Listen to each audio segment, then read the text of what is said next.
자, 저는 이신열이라고 하고요. 소니캐스트 연구소장 메인49 대표이사를 맡고 있습니다. 만나서 반갑습니다. 앞으로 이제 1시간 반 동안 이제 얘기를 할 건데요. 제가 이야기하고 싶은 오늘 과학에 대해서 이야기를 하는 거예요, 과학.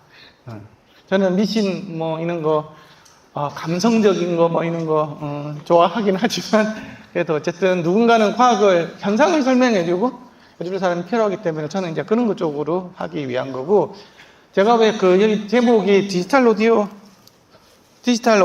케이블이잖아요. 그러니까 이게 아날로그가 아닐까. 아날로그는 굉장히 좀 간단합니다. 그리고 디지털 오디오 케이블은, 오디오를 전달하는 게 아니고 신호를 전달하는 거죠. 그쵸? 0과 1이라는 신호를 전달하는 거잖아요. 그러니까 신호를 전달하는 거기 때문에 거기는 굉장히 과학이 있고, 나중에 이게 신호가 제대로 전달이 됐는지 안 됐는지 비트 퍼펙트하게 이렇게 보는, 그걸 갖다가 신호 무결성이라는 그렇게 보는 방법들이 있고, 그리고 얘 같은 경우에는 이더넷부터 해가지고 뭐 USB 케이블, ASB, SPDF, 뭐 토스 이런 것들은 국제 규준에서 정확하게 명기가 되어 있습니다. 어떻게 만들려고. 그렇게 해서 만들면 됩니다. 그렇게 아무 문제 없어요. 근데 그렇게 만든 제품들이 시중에 잘 없다. 아무도 내가 임피던스 얼마냐 그러면 115mm인데요. 그러면 우리가 어떻게 측정을 해볼 거예요? 해본 사람 있습니까? 케이블은 115mm. 그럼 커넥트 115mm라고 적는 사람 봤어요? 없어요, 커넥트는. 근데 커넥트에서 다 문제가 생긴다는 거 나와요. 내가 어떻게 납땜을 하고 내가 어떻게 압착을 하냐에 따라서 완전히 특성이 다르게 나오거든요.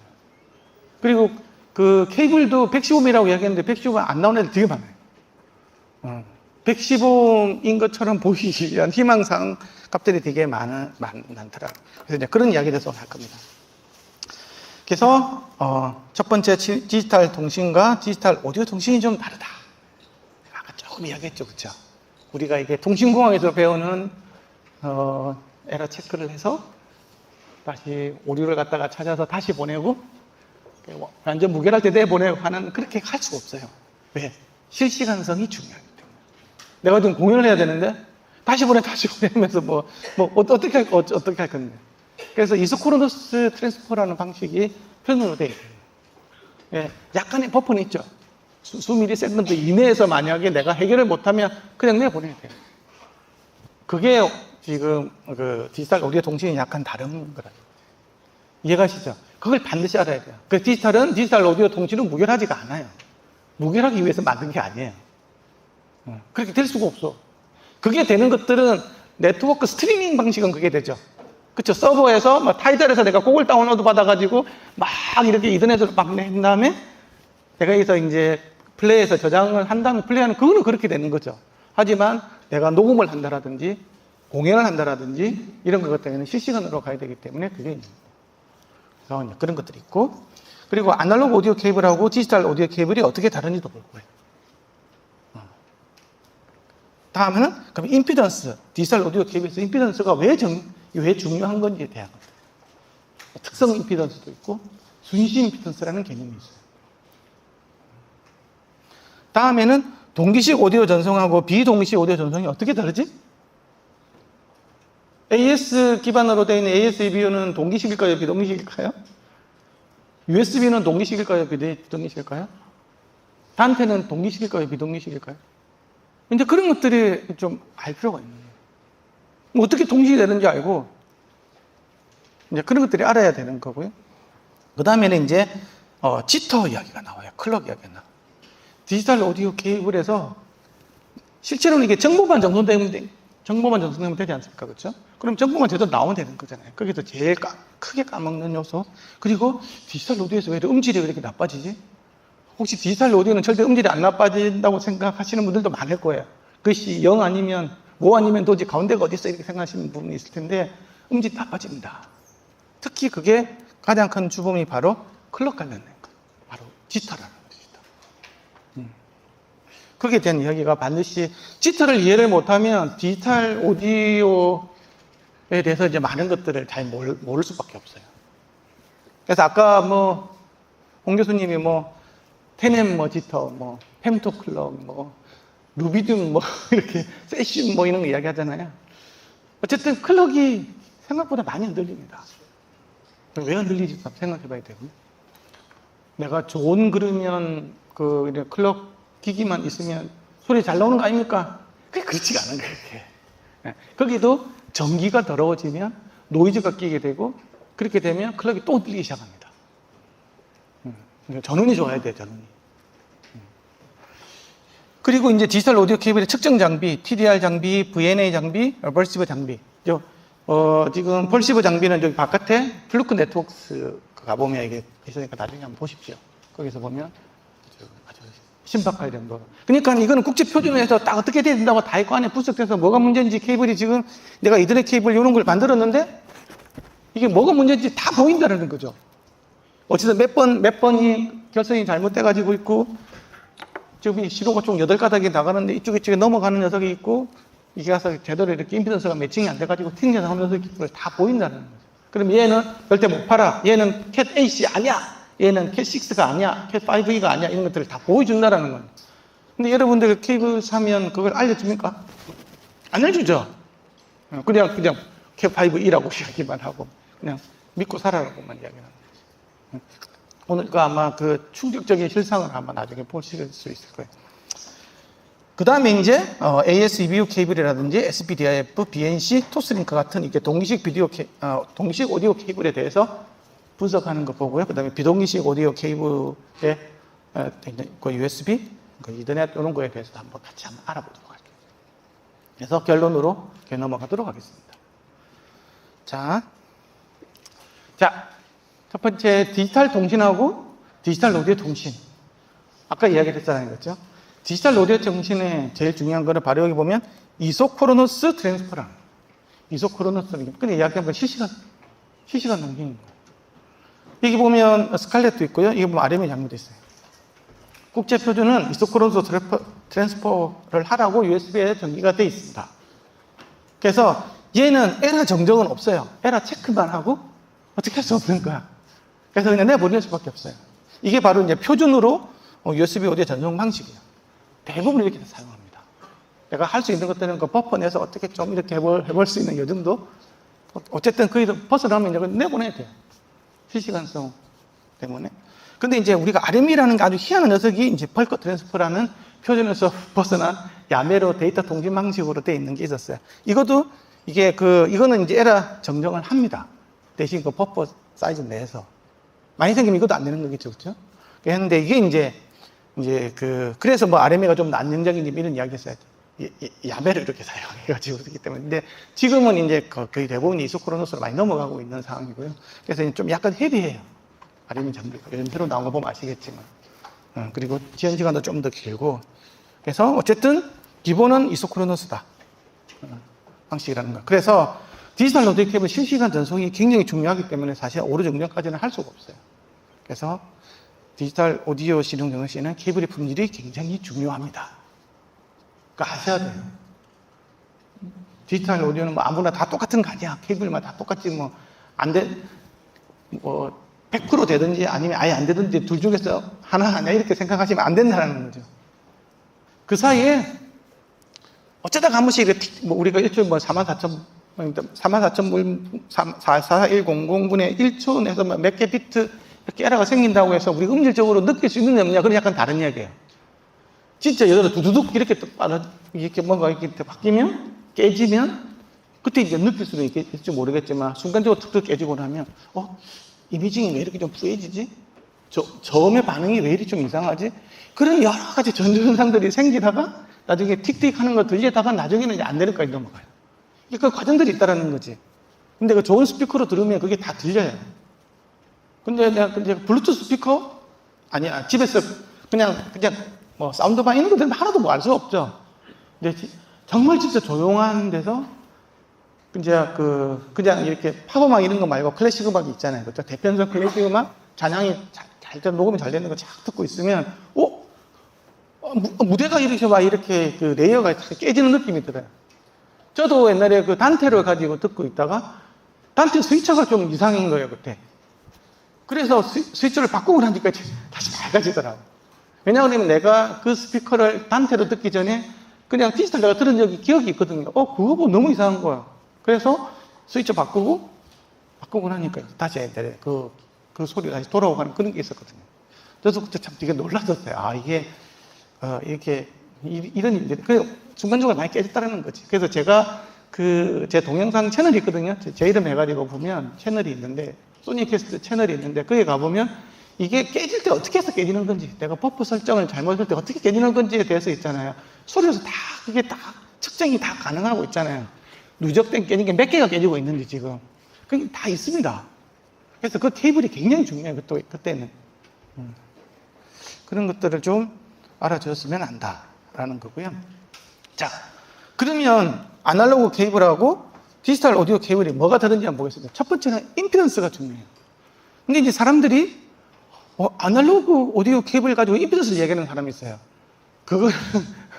그거는 전성설로 이혼해서 그는 공대생이 일단 아니야. 그리고 공대생이 아니고 통신이론 시간에 많이 쳐놨던 애야. 임피던스가 아날로그에서 중요하지, 그네. 아날로그에서 임피던스가 중요하려면 한 4km 내가 이상 쓰면 임피던스는 중요해요. 그때는 이제 그래서 아날로그에서는 어쨌든 지금 이 이야기하는 게 디지털에서 이야기하는 임피던스 이야기인데요. 그러면 디지털에서 임피던스를 그러면 사람들이 이거 115mm라는데 그러면 멀티미터를 가지고 딱 재는 순간 영음이 나오죠. 그 이게 무슨 영음이야? 115mm의 영음인데 그렇게 생각하면 안 된다는 거지. 이거는 현재 내가 얘 같은 경우에는 AS 디지털 신호가 볼 때 한 20메가라든지 30메가 이때 사각파를 보냈을 때 얘가 이제 115mm 나와야 된다는 거예요. 이해가세요? 일반적인 아날로그 케이블 있잖아요. 아날로그 케이블도 내가 있잖아요. AS 케이블 신호를 보내면 사각파를 있잖아요. 20메가 정도 사각파를 보내면 한 45mm 정도 나옵니다.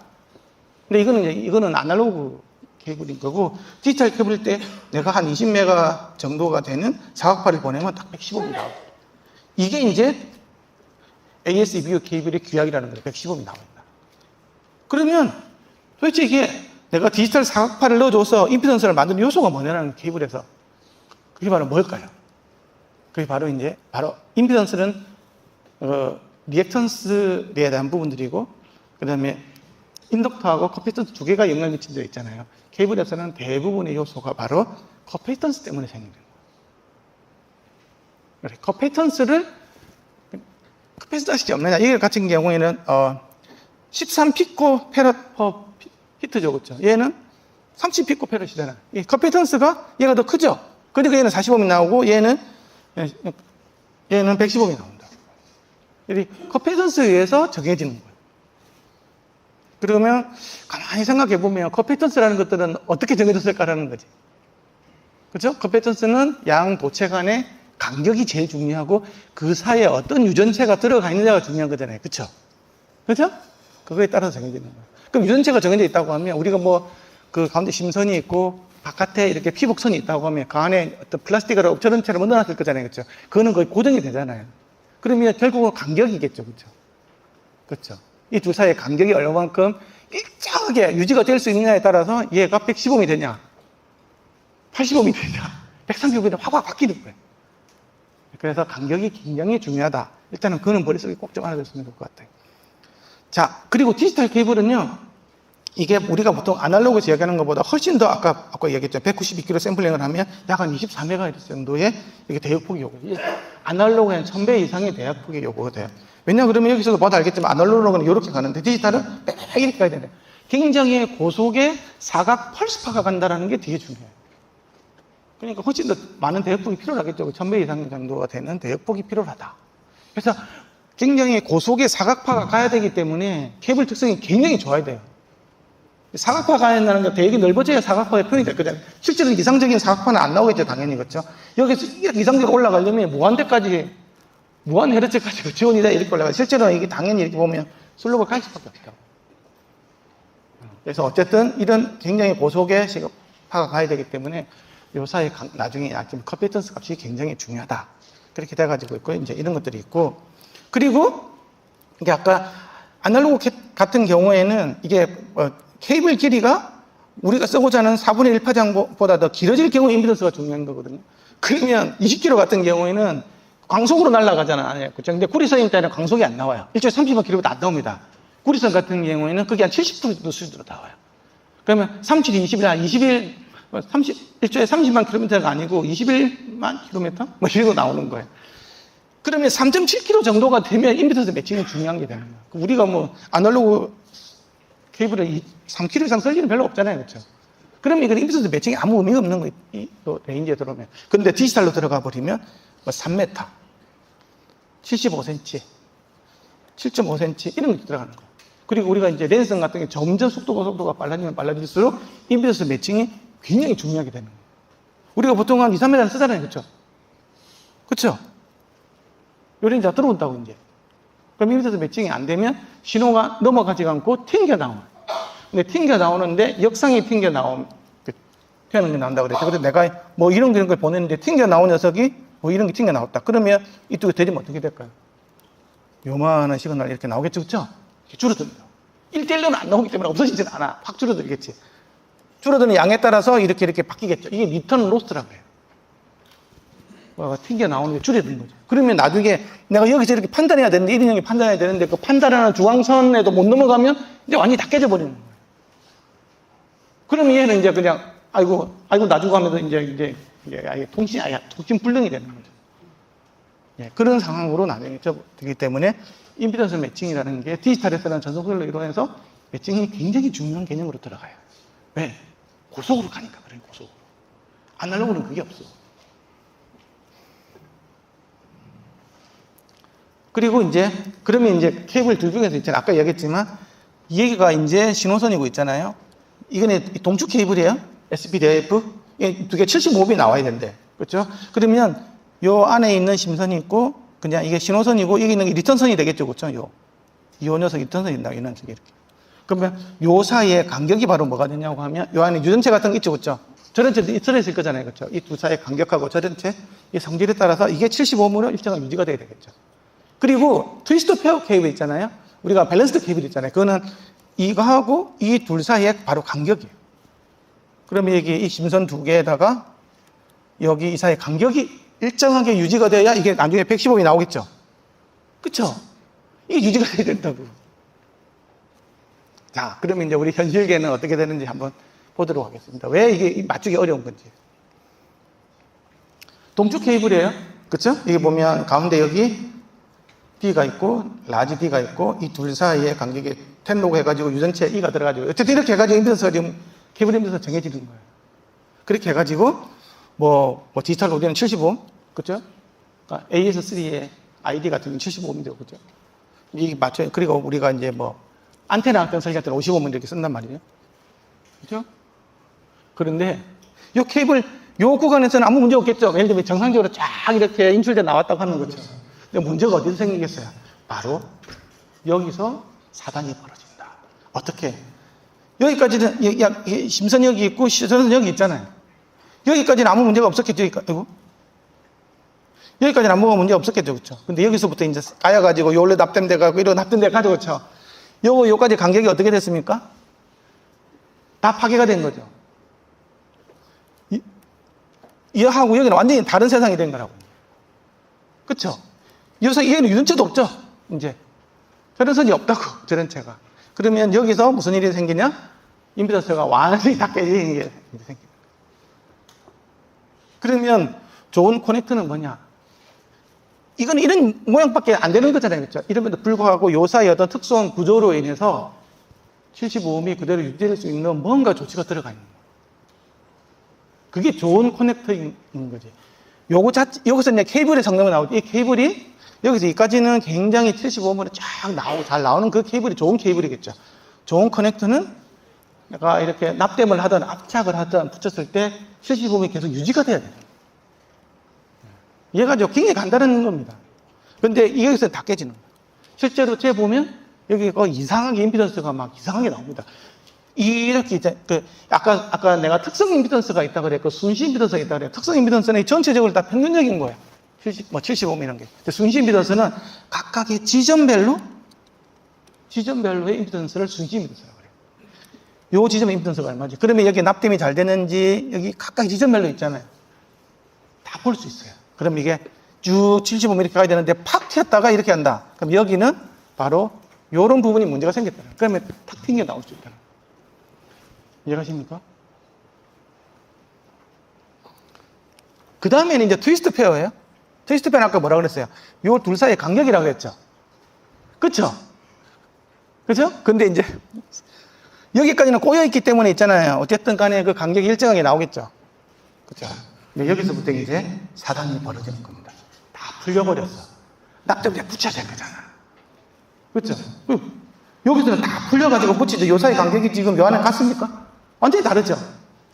여기 이제 다 이만큼 이렇게 떨어지기 때문에 관탁 시작하기 시작한다고. 다 깨지는 거예요, 이제. 여기가 무슨, USB 케이블 같은 경우에 95mm 나와야 되는데, 안 나온다는 거지. 여기 115면 안 나온다는 거예요. 여기도 다 풀렸죠. 저희가 디지털 케이블에 대해서 연구를 하고 공부를 하다 보니까, 이게, 하지만 그럼 이거는 해결할 수 있는 방법이 없을까? 있다는 거예요. 왜? 이렇게 되면 거기다가 뭔가의 기구적인 구조를 넣고, 뭔가를 물질을 더 첨가하고, 막 이런 것들 하면, 신경 있으면 거의 이렇게 유지할 수 있는 방법도 있다라는 거예요. 그런 케이블을 사셔야 되는 거예요. 그렇게 해야 통신이 원활하게 되는 거예요. 이해가시죠? 더 아주 테러블한 거 이야기해 줄게요. 지금 여러분들께서는 KT 아저씨, 기사는 님이 지금 이런 테러를 벌여놓고 갔어요. 이 둘 사이의 간격이 지금 어떻게 했습니까? 원래는 이렇게 해야 돼요. 이 꽁을 그대로 유지하고 있잖아요. 여기서 끝에는 어쨌든 펼 수밖에 없는 거잖아요. 그러면 얘는 1.3cm 이하로 풀려라 하고 굳이 표준에서 정의를 해놨어. 더 이상 풀면 안 돼! 큰일 나! 이 밑에서 맞출 수가 없어. 이더넷 케이블은 100옴이거든요. 100옴 내 들어올 수가 없는 거예요. 그럼 여기서부터는 난리가 돼, 이제. 그러면 내가 500메가가 들어오지만, 들어오는 순간 속도가 많이 꺼져버리는 거예요. 얘 때문에. 이런 일들이 지금 벌어지고 있는 거예요. 이해가시죠? 원래는 이렇게 하라고 돼 있지는 않습니다. 근데, 바쁘시니까, 고생하시잖아요? 그러니까 이렇게 하고.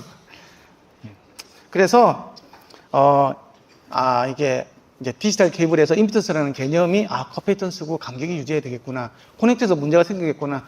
요 정도만 이해하셔도 디지털 오디오 케이블에서 이제 많은 걸 알게 되십니다. 자, 이제 그러면 케이블이야.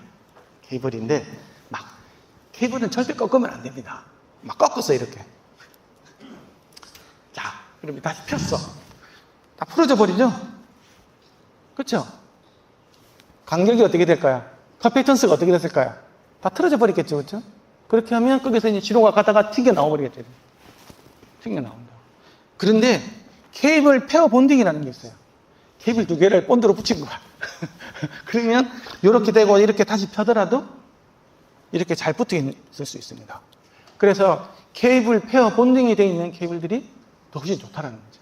원래 쓰면 안 되지만 우리 또 여러분들 집에서 가보면 나는 이렇게 깔끔주의자야 그러면서 인터넷에서 탁 깎아가지고 90도로 탁 깎아가지고 이렇게 내려가지고 케이블 타이를 쫙 묶어가지고 당겨가지고 나는 여기 정리정돈의 신이야 막 그러면서 이런 사람이 있을 수 있는데 그렇게 되면 이런 일이 생길 수가 있다는 거예요.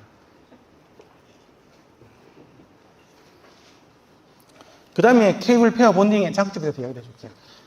꼬여 있는데 이렇게 구불덩구불덩 하다 보면 간격이 다 바뀌어버리죠. 풀려있을 수도 있고 더 쫀쫀하게 쪼일 수도 있고 그렇죠? 이게 다 다르다고 커피던스 값 다 다르겠죠. 임피던스 다 달라집니다. 100옴 됐다가 70옴 됐다가 90옴 됐다가 115옴 됐다가 120옴 됐다가 이렇게 간다. 이렇게. 그런데 본딩이 만약에 잘 돼가지고 내가 정상적으로 한다고 하면 이게 안 바뀌겠죠. 항상 일정하다고 이런 식으로. 이렇게 가야 되는 거예요. 그러면 디지털 케이블 할 때 절대로 이렇게 막 케이블 타이로 땡긴다면 이렇게 하면 안 되겠지. 그냥 돌돌돌돌 이렇게 해가지고 지 생긴 대로 이렇게 골통 가는 게 좋은 거예요.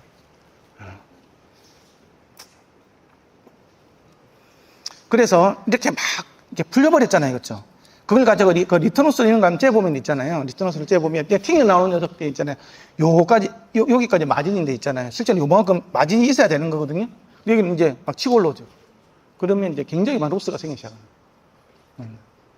그래서 이런 캡을 가지고 실제로 이제 나중에 이제 이수영 교수님께서 강의하시겠지만 요즘에는 이더넷 기반으로 해가지고 아예 웨이브즈 이런 데서 LV1 있는 이더넷 기반으로 해가지고 공연하잖아요. 그럼 거기에서 에러가 뜨거든? 패킷 에러가 뭐 얼마든지 막 뜨진다고. 이제 이렇게 되면 시뻘건 이제 불이 뜨기 시작하는 거죠. 그렇게 되면 이제 공연이 이제 나중에 다운될 수도 있어요. 통신 불능이 될 수도 있다. 그래서 이게 되게 중요하다는 거예요. 근데 이게 이렇게 될 수 있다는 걸 알고 접근을 해야지, 디지털 무결해, 뭐, 아무리 해도 상관없어. 이렇게 생각하시면 안 된다는 거예요. 그렇게 생각하면 안 되는데, 디지털은 무결하다는 생각을 버리셔야 돼요. 그런 생각을 하면 안 돼요. 자, 그 다음에 이제 차폐에 대해서 이야기를 할게요. 차폐. 쉴드 이야기를 해보겠습니다. 쉴드라는 것들은, 이게 이제, 그리고 쉴드를 하기 전에 아까 우리 트위스트 페어 있잖아요. 꼬아주는 거 있잖아요. 두 개 꼬임 쓰는 게 중요하다고 이야기를 한 게, 이 두 개를, 한 개는, 이게 꽁의, 앞에서 한번 볼까요? 한 개는 이렇게 가는 거고, 한 개는 마이너스니까 가고 오게 되어 있는 거잖아요. 이렇게 꼬아주면 어떻게 될까요? 그러면 이제 방사되는 파워가 확 줄어든다 그랬죠. 그래서 아까 내가 전원 케이블도 반드시 꼬라 그랬잖아요. L하고 N선을, 그치? 꼬면 방사되는 파워가 다이폴이 형성되기 때문에 쭉 준다고. 4개를 꼬면 쿼드러플 때문에 더 줄고 막 이런 게 이론이 있잖아요. 그렇죠? 그래서 이렇게 꼬아서 있잖아요. 이렇게 주는 게 굉장히 중요하다고 이야기를 했고, 근데 쭉 바로 가면 뭐 더 좋을 텐데 왜 이렇게 꼬았을까라는 것들이, 이렇게 꼬지 않으면 있잖아요. 이렇게 지금 우리가 이더넷에서 보면 여러 개가 동시에 지나가잖아요. 이게 형성이 될 수 있어요. 다 넘어가, 이쪽으로. 1번 케이블에 30번 케이블을 다 넘어가고, 5, 6, 9, 7, 8번 다 넘어가고, 그 완전히 개판 오분전이 되겠죠. 다다다다 붙어 있으니까. 그런데 이렇게 꼬아줬기 때문에, 트위스트 페어가 형성됐기 때문에 안 넘어가는 거예요. 전혀 안 넘어간다라기보다는 덜 넘어가는 거지. 이렇게. 그래서 이렇게 여러 가닥 선이 가는 이런 것 같은 경우, 이전의 케이블 같은 경우에는 바로 크로스토크가 굉장히 중요합니다. 기준에서. 그래서 크로스토크를 항상 봐야 돼요. 여러 가닥이 동시에 지나가기 때문에. 그래서 이제 어쨌든 이런 것들이 있는데요. 여기 이제 쉴드가 있잖아요. 쉴드는 외부에서 오는 그 전자기파의 영향을 요 신호선에 갖다가 아까 SCIN 같은 거 있잖아요. 그죠? 쉴드 커런트 인듀스드 노이즈 같은 거 있잖아요. 그렇죠? 이런 것들을 없애주는 것도 있고, 또 얘에 있는 것들이 바깥으로 못 나게 하는 차폐가 이렇게 있겠죠. 근데 첫 번째가 더 크지. 바깥에서 혹시 뭐 조명이라든지 이렇게 뭐 비선형 부하들이 막 있을 때, 조광기 같은 그런 거 있을 때 치고 들어올 수 있을 거예요. 이걸 막아주기 위해서 있는 건데, 얘가 어쨌든 이게 요 안으로 이제 못 들어가게 이제 하는 역할인데, 한 개는 포일 방식이고 한 개는 브레이드 방식이에요. 그래서 이거는 갖다가 우리 FTP라고 그러고 STP라고 이야기를 하는데요. 이제 이게 어느 게 더 전자기 차폐에 대해서 완벽할까라는 거지. 포일하고 브레이드에 대해서. 이거는 면으로 아예 덮어버리는 거죠. 그렇죠? 그래서 그냥 그 쉴드 입장에서 보면 훨씬 더 유리합니다. 완전히 덮어버리니까. 그렇죠? 그렇겠죠? 이게 뒤에는 보면 구멍이 뻥뻥뻥뻥 있잖아요. 이게 100%가 아니라고. 100%다 그러면 이게 이렇게 안 될 거잖아. 이게 요 사이에 구멍이 있다고. 보통 한 60에서 80% 정도 때, 요 정도에서 이제 현미경으로 뭐 구멍이 뻥뻥뻥 뚫려 있겠죠. 이제 요 정도에서는 형성되는데, 그러니까 얘의 장점은 면으로 완전 덮어버리기 때문에 고주파수를 갖다가 차폐를 굉장히 잘 할 수 있어요. 근데 그거에 반해서 단점은 저항이 너무 커. 알루미늄 호일이 너무 얇기 때문에 있잖아요. 저항이 너무 커요. 얘 같은 경우는 이제 심선이 되게 많잖아요. 그래서 그 쉴드 저항이 굉장히 낮아요. 쉴드 저항이 나오면 무슨 일이 생겼어요? 아까 SCIN이 크더라도 인듀스 되는 그 유도되는 전압이 작겠죠. 유도되는 전압이 작으면 신호선에 이제 노이즈 전압도 적게 들어갈 거잖아요. 그렇죠? 그래서 쉴드 저항은 작을수록 좋거든요. 그래야 신호선에 영향이 적게 들어가니까. 어쨌든 그런 게서 굉장히 중요한 부분인데, 여기 말해서 이 녀석은 저항이 너무 높다. 그래서 이렇게 흘러가는 거 있잖아요. 여기서 만약에 조금이라도 커런트가 만약에 외부 전자기장에 의해서 유도 전류가 만약에 형성이 된다고 하면 전압이 크게 만들어질 가능성이 많죠. 그래서 여기다 뭐 하나 더 넣고 그러면 여기서 바로 이제 나중에 그 드레인 와이어라는 거 하나 더 넣어요. 저항이 너무 높으니까 이제 글로 이제 전류가 흘러가는 거지. 그래서 이제 그런 것들이 있습니다. 어쨌든 이게 그 이야기고요. 그런데 이 포일 실드라는 게 이게 보면 우리가 집에서는 알루미늄 호일처럼 양면이 다 알루미늄이 아니에요. 한쪽만 알루미늄이고 안에는 뭐가 되어 있냐 그러면 폴리에틸렌, 그냥 절연제. 그래서 이렇게 돼 있으면 요 사이 다 들어옵니다. 왜냐면 얘는 절연체고 얘만 전도체이기 때문에. 이 선을 다 튀어 들어온다는 거지. 그래서 요런 식으로 실딩이 돼 있어야 돼. 그런데 웃긴 게 이 실딩이 벨트 특허야. 어쨌든 실제로는 우리가 요 사이에 들어올 수 있다는 거예요. 100%는 안 되는 거예요. 그래서 이해가시죠? 그렇게 돼가지고 그에 반해서 이제 이런 녀석들이 있다. 그래서 얘는 같은 경우에는 저주파수 효과적이고 얘는 고주파수 효과적이다. 실드 저항이 크고 얘는 실드 저항이 낮다. 그런 서로 장단점이 있는 거예요. 그러면 어떻게 하면 좋을까요? 그러면 케이블 쌍 있잖아요. 예를 들면 이들의 케이블이라면 케이블 쌍은 보일러 감아주고 바깥은 브레이드 들어가자고 하는 이중 차폐 구조가 되면 저주파수, 고주파수 다 막아낼 수 있는 거죠. 단점은 비싸다. 뻑뻑하다. 이렇게. 그래서 이제 보일하고 그 브레이디드, 그다음 스파이럴 이렇게 하면 비슷한 건데 이런 게 있고 보일하고 블레이드도 다른 게 있는데요. 어쨌든 간에 100MHz 이상에서는 보일이 유리하고 100MHz 이하에서는 블레이드가 유리하고 다 해주고 싶다 그러면 두 개 동시에 써라. 그런 거예요. 얘는 고주파수에서 제약하고 얘는 저주파수에서 좀 제약하고 그 실드 저항이 크기 때문에 유기되는 전압이 크고 노이즈 전압이 커지고 노이즈 전압이 커지면 신호선에 들어가가지고 나중에 만약에 실드가 확실하지 않다고 한다고 하면 이제 그런 노이즈가 유기될 가능성이 많다는 거죠. 이해가시죠? 그래서 이게 실드 저항은 낮을수록 좋아요. 그래서 우리가 무슨 케이블을 살 때 왜 이렇게 하이엔드 케이블 보면 엄청 두껍고 이렇게 막 차폐를 엄청 두껍게 하잖아요. 그렇죠? 실드 저항을 극적으로 낮추는 거거든. 그게 다 의미가 있는 거야. 단점은 너무 비싸게 판다는 게 단점이라서 그렇지. 어쨌든 그런 게 의미가 있다. 그걸 가지고 이상한 사람 이렇게 보면 안 돼요. 다 나름대로 다 과학이 있는 거예요. 하이파이 동네도. 근데 그 과학을 병자해서 사기가 너무 크기 때문에 그게 문제인 거지. 다 나름대로 과학은 다 했어요. 요만한 과학을 이렇게 포장을 해가지고 요만한 돈을 요만큼 이렇게 판매하는 게 그게 문제인 거지. 다 과학이 들어있는 거예요. 그걸 갖다가 없다고 이야기하면 안 돼요. 그러면 서로 싸울 일밖에 없어. 자, 그 다음에 이제 동기식 전송하고 비동기식 전송이 알아볼게요. 그러니까 우리가 주로 쓰고 있는 AS3 있잖아요. AS-EBU 있잖아요. 얘 같은 경우에는 다 기본적으로는 동기식이에요. 동기식은 게 뭐냐 그러면 한 놈이 있잖아요. 한 놈이 모든 클럭을 다 주는 거예요. 데이터하고 클럭을 다 주는 거예요. 너는 노예들이니까 나한테 나를 다 따르라 이러는 거예요. 그래서 케이블에다가 신호에다가 클럭까지 다 주는 방법이 있고요. 아니면 클럭만 따로 줄 수도 있겠죠. 마스터 클럭을 통해서. 하지만 한 놈이 모든 걸 다 제한해요. 반면에 비동기식 같은 경우에는 나도 잘나서라는 거지. 난 너를 믿을 수 없어. 나는 내가 알아서 할 테니까 너는 그냥 데이터만 넘겨줬어요. 시간은 내가 알아서 정해줄 테니. 그래서 이제 USB 오디오 같은 경우에는 초기에는 있잖아요. 그 USB라는 게 원래는 그 가까이 있는 기기들끼리 통신하려고 만든 거잖아요. 그렇죠? 마우스도 있고 막 그러잖아요. 그죠? 근데 이제 오디오로 들어오면서 오디오 보다 보니까 문제가 많은 거예요. 그래서 처음에는 그 오디오 클래스 그래가지고 UAC라는 원을 정했어요. 그때는 이제 동기식으로 가다가 이제 그 뒤에 이게 이제 그러면 내가 우리 USB 컴퓨터에 있는 클럭이 이제 메인이 되는 거잖아요. 그렇죠? 내가 그게 보내주는 녀석이니까. 근데 내가 오디오 인터페이스 보니까 그 컴퓨터 클럭이 너무 쓰레기인 거야, 이게. 그래서, 야, 내가 훨씬 더 클럭이 좋은데, 내가 너의 그 클럭을 받는 대신 동식물, 비동식이 되죠. 나는 내 클럭이 더 좋을 수 있으니까. 그래서 이제 그 UAC 클래스 2 있잖아요. UAC 2S 같은 경우는 이제 비동식으로, 지금은 이제 비동식이 이렇게 많이 이제 쓰이거든요. 어떤 그런 것들이 있어요. 이런 것들이 있고, 아까 오류 검출은 하지만 오류 정정을 안 한다. 할 수가 없다. 왜? 이속도를 넣어서 방식이기 때문에 그런 거예요. 그런 것들, 실시간 전송 모드. 근데 이제 이렇게 동기식 같은 경우에는 방송국이나 아니면 녹음실에서 내가 정말 좋은 클럭이 한 녀석이 있으면, 야, 나를 따르라 그러면, 내 거 받아가 쓰세요. 이렇게 될 거잖아요. 그렇죠? 그렇죠? 그렇게 하면 되겠죠. 그러면 여러 대를 동시에 구동할 때도 아무 문제가 없대요. 그렇죠?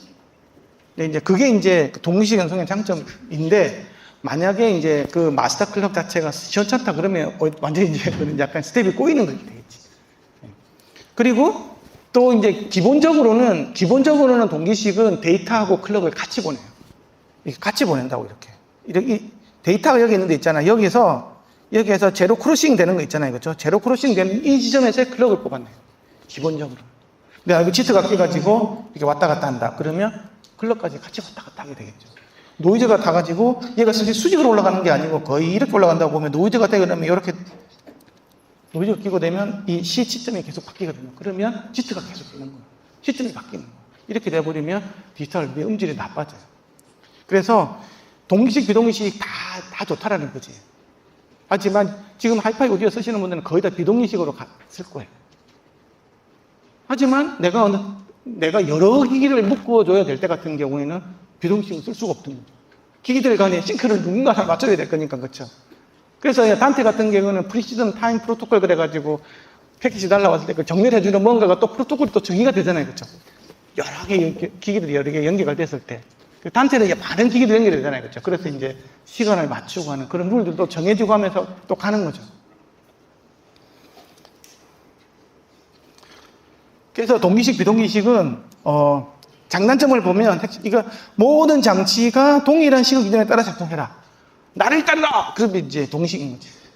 나도 잘났는데요. 그렇게 하면 비동기식이라는 거예요.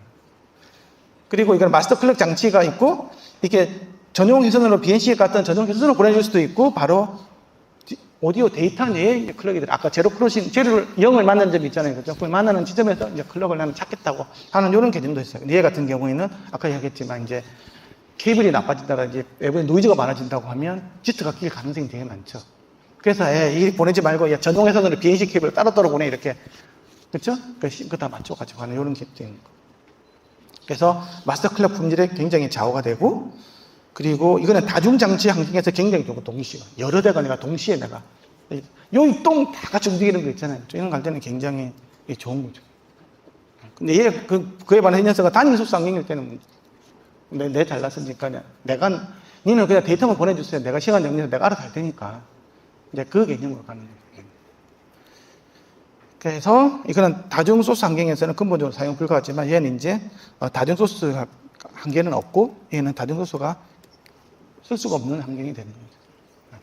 근데 이제 그런 거 없이 그냥 막 쓰는 사람들도 있을 거예요. 뭐 한두 개 정도 이렇게 비동기식으로 그냥 받으면서 이렇게 쓰는 경우도 있지만 근본적으로 본다고 하면 하나의 마스터 클럭 장치가 모든 기기들을 있잖아요. 내가 통제에 의해서 이렇게 일사불란하게 해야 사실은 가장 이상적인 녹음이라든지 방송 송출이 되겠죠. 그래서 녹음실이나 아니면 방송국에 가보면 항상 마스터 클럭 장치가 내가 다 이렇게 동기식으로 다 제어하면서 아까 그러면 이제 마스터 클럭 장치는 굉장히 좋은 아까 펜토 클럭이 지원이 되는 테넷급 이렇게 막 아토믹 어쩌고저쩌고 이런 걸 써도 되겠지.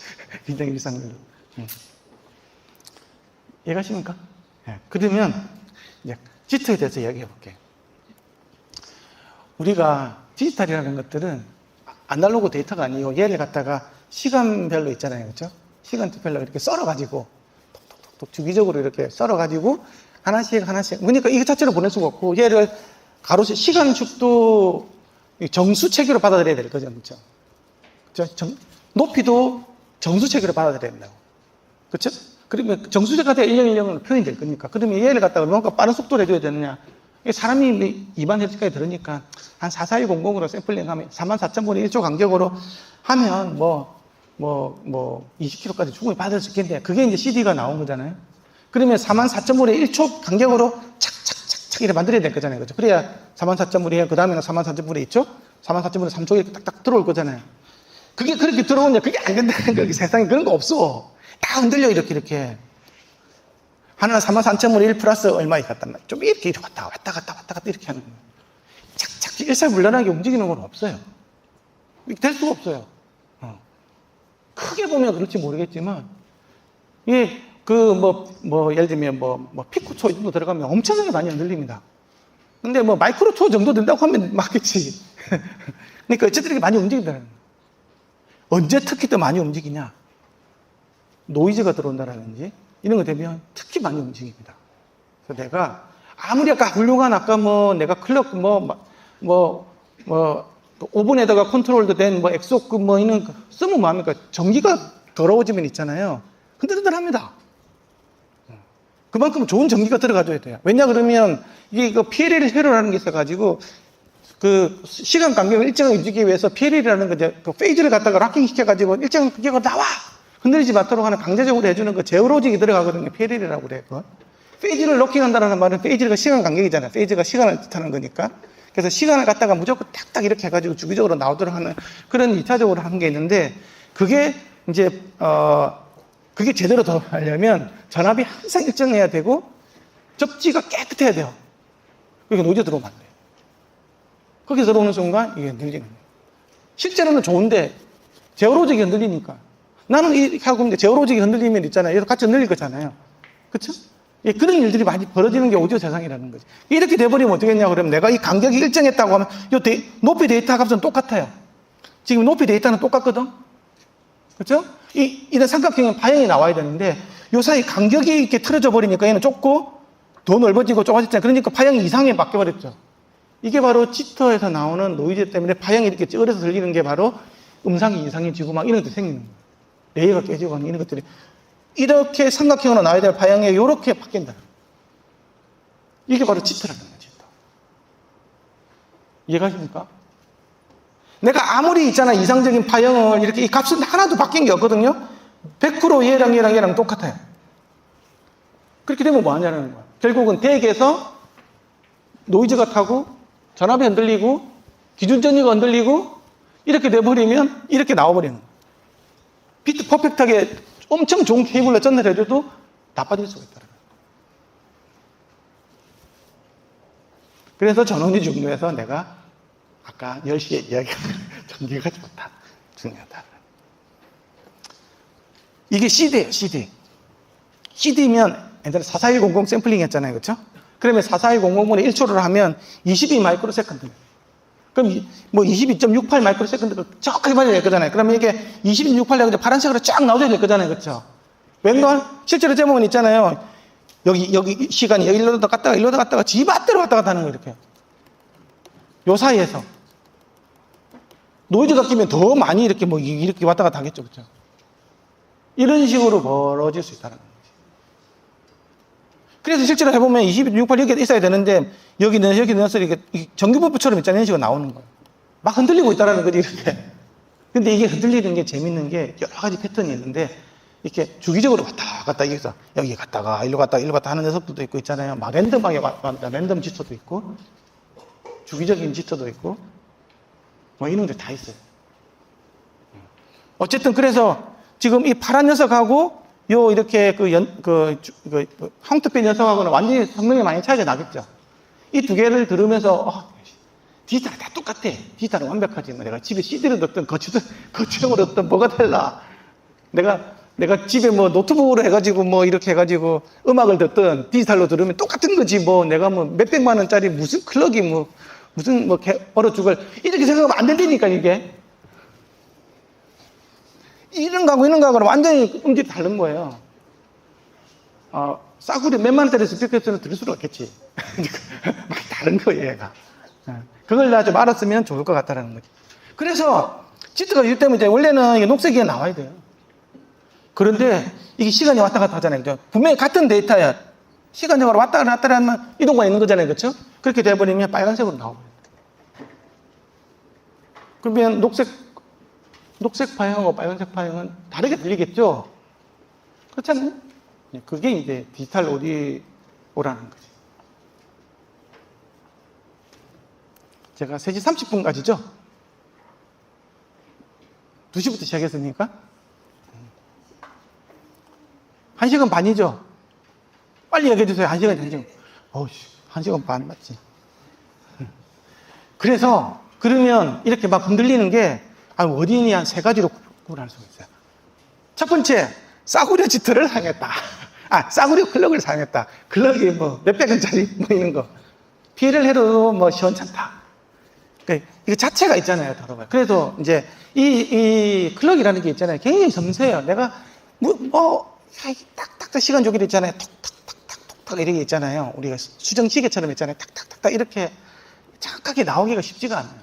그런데 이게 이제 외부 전원이 들어가면 어쨌든 이렇게 온도, 습도라든지 진동이라든지 특히 전원 노이즈를 굉장히 많이 취약해요. 특히 온습도에도 굉장히 취약해요. 진동이 더 취약하고. 그래서 아까 보면 뭐 오븐 위에다가 항온 항습을 딱 시켜놓고 그 위에다 클럭 올려놓는다 그러잖아요. 그렇죠? 그런 게 있는 거예요. 그리고 보면 이제 뭐 나노초 정도에서 이제 굉장히 정확하게 나오는 거지. 아무리 내가 아토믹 클럭 어쩌고저쩌고 하더라도 전기 더러운데 이제 옆에 SPS 갖다 놓고 돌면 똑같은 거예요, 그게. 그것만 있다고 무조건 좋게 나오질 않아요. 전기가 깨끗해야 되는 전기가. 그 다음에 케이블 성능이에요. 케이블이 들어오면 약간 특히 AS3 있잖아요. AS3 같은 경우에는 데이터하고 데이터에서 클럭도 뽑아낸다 그랬잖아요. 그렇죠? 그러면 케이블이 더럽고, 임피던스가 안 맞고, 이게 딱딱딱딱딱 이렇게 돼야 되는데, 뭐, 이렇게 가고 있으면 이게 어딘지 어떻게 알아요? 여기서 하는데 여기도 있다, 여기도 있다, 이렇게 막 바뀔 거잖아요. 그러면, 왔다리 갔다리 한 클럭을 내가 뽑아야 되는, 왜냐면 거기서 클럭을 뽑아야 되는 거니까. 0을 만나는 이 지점에서 내가, 이게 클럭이겠거니, 이렇게 갑니다. 그래서 내가 뭐 여러 가지 보정 회로도 끼끔 다 있겠죠, 그렇죠? 하지만 본질적으로 그게 흔들리면, 그러니까 파일 자체가 더러우면 클럭이 또 나빠지겠죠. 그래서 케이블성, 특히 동식 같은 경우에 내가 AS3 기반으로 되어 있는 ASView 케이블이라든지 SPDF 뭐 이런 것들 같은 경우에 내가 이렇게 파형해서 클럭을 뽑아내는 같은 경우는 굉장히 케이블이 좋아야 돼요. 마스터 클럭 따로 부르지 않는 이상. 이해가시죠? 아니면 비동식으로 가야 돼. 그 다음에 아까 얘기했지만 전원 성능이에요. 아까 제로 크로싱하는 지점이라고 그랬는데 이 파형에서 제로 그런 데 있잖아요. 그렇죠? 이 제로 예를 들면 10V다 그러면 5V 라인을 끌어가지고 왔다 갔다 해야 될 거잖아요. 그렇죠? 5V까지 딱 만나는 요 지점이 클럭이 될 거잖아요. 그렇죠? 근데 그 5V라는 게 뭐예요? 기준 대비 5V잖아. 기준이 흔들리면 어떻게 될까요? 접지가 흔들리면 접지가 더러워. 그러면 이것도 같이 흔들릴 거잖아요. 그렇지, 이렇게. 그러면 이게 또 왔다리 갔다리 하는 거예요. 그래서 그런 걸 갖다 우리가 인계값 제트라고 그래요. 기준 전위가 흔들리면 내가 여기서 제로 크로싱하는 이 지점에 전압도 흔들리게 되고 거기에 따라서 시간도 왔다리 갔다리 하는 거예요. 요렇게 돼가지고 있는데 여기 얘는 이 지점, 얘는 이 지점이잖아요. 그렇죠? 요만큼 접지가 이동했다고, 기준적이 이동했다고 하면. 그렇죠? 그럼 시간이 왔다리 갔다리 하는 이런 현상이 생기니까. 그래서 이런 것들이 생겨요. 노이즈가 들어오더라도 막 흔들려가 생기고. 특히 옆에 SPS가 있다. 그러면 이제 이게 굉장히 이제 클럭이 많이 흔들린다고 봐야 돼요. 그래서 내가 덱을 썼는데 진짜 좋은 스피커를 들었는데 어쩌다가 한번 예를 들면 몇 볼트에 몇 암페어짜리 있잖아요. 진짜 좋은 전원 장치로 한번 바꿔보세요. 덱의 전원만. 그러면 이게 좋아질 가능성이 굉장히 많아요. 그쪽에 나온 SMPS에 나오는 이렇게 더러운 것들이 덱에 있는 클럭 있잖아요. 클럭에 이런 값들을 이렇게 해가지고, 방향 이렇게 해가지고, 요런 것들이 나오고, 이런 것들이 나올 수가 있어요. 그게, 정렬이 될 수도 있다는 거지. 맡기는 구분을 못 할 수도 있어요. 그리고, 워낙에 또, 잘 돼 있을 수도 있고, 그거는 그때그때 달라요. 그렇게 했는데도 차이가 없던데, 그럴 수도 있어요. 좋게 될 수도 있는 거니까. 그러니까 대체적으로 그렇다라는 거지. 제가 이야기하는 것들은 원론적인 이야기를 하는 거예요. 현실에 따라서는 약간 달라질 수 있어요. 그래서 그러면 지트를 어떻게 측정을 합니까? 이게 측정하면 다 나온다는 거예요, 얘가. 밖에 있는 AP 장비가 있어요, 오디오 프리시즌. 그 장비에 가보면 내가 지트 제너레이터라는 게 있어요. 이불로 내가 흔들어줘, 이렇게 지트를. 막 흔들어줘 있잖아요. 이렇게 흔들어줘가지고 이게 원래 이렇게 막 흔들리지 왔다 갔다 하고 있죠, 그렇죠? 이렇게 했을 때 이 기기에서 나중에 지트의 흔들림이 얼마나 강인한지 있잖아요. 보여주는 거예요. 그래서 보면 요만큼 마진을 줘요, 이렇게. 이거는 AS3에서는 마진이에요. 저주파수에서는 한 요 정도 내에서 흔들리는 걸 내가 허용해 줄게. 그 정도 내 받을 수 있어. 고주파수 같은 경우는 빨리빨리 움직이기 때문에 더 마진 폭이 더 좁아요. 요 범위 내에서만 들어오면 그래도 그 정도는 사람이 인지하기 좀 어렵다고 보고 이런 걸 봐줄게 하는 그런 게 있어요. 흔들리기 때문에 있는 게 있는 거예요. 이불로 흔들어 줘가지고 요 내에 들어오는지 요만큼 내에 들어오는지는 보는 거 이런 식으로. 실제로 보면 이거 굉장히 많이 바뀝니다. 더러운 덱들 되게 많아요. 이 통과도 못하는. 이게 이제 프로용이 있고, 그 다음에 컨슈머용이 다 달라요, 기준이. 프로용이 당연히 더 세겠죠? 이런 것들이 있다. 그래서 여기 보면 메저를 지터로 이렇게 하죠. 지터요. 두 번째는 이제 J 테스트라는 게 있어요.